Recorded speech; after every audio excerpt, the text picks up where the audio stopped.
Just a couple of, that was directly to the point you were saying. So the solution is, or is the solution coming?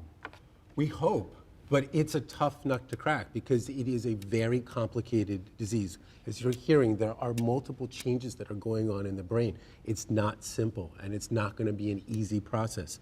But we've made a lot of gains, but we need to even make more gains. And if you look at the numbers, and probably what they'll talk in the show is that for cancer, there's 10 times more funding for cancer than there is for Alzheimer's disease. There is still a wide gap. We're making improvements, but a large gap exists, and we're trailing. We gotta catch up. We haven't gotten there yet.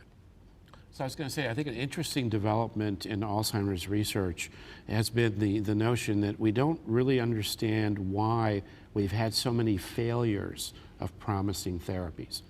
We don't know if maybe these new medications that have failed in trials, one after the other, have failed because mechanistically they don't work, because this isn't this amyloid, this proteinaceous material that gunks up the neurons, causes the brain cells to die, isn't really the core cause of Alzheimer's disease, or whether that may be in fact the core cause, but our methodology has not been correct. We're not giving these treatments or providing these treatments early enough. So one of the things that we're starting now, in fact in the next month, is a study called the EARLY study, which is not for people with Alzheimer's disease.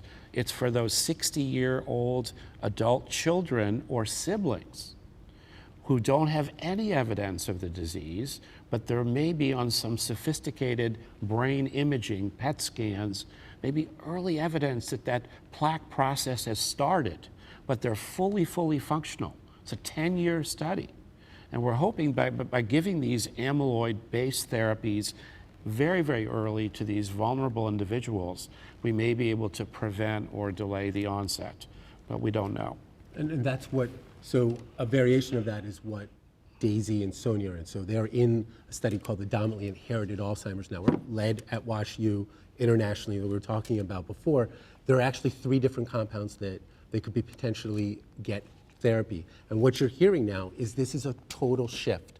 We are now going to earlier and earlier diagnosis and earlier treatment. And so the idea is we're now in the prevention game. We're trying to delay, we're trying to make an earlier diagnosis and halt it and push it over for a number of years. And if we can do that, that can make a huge difference. It can make a better quality of life for the individual, for the caregivers, for everybody, and they can have a more enjoyable life as well.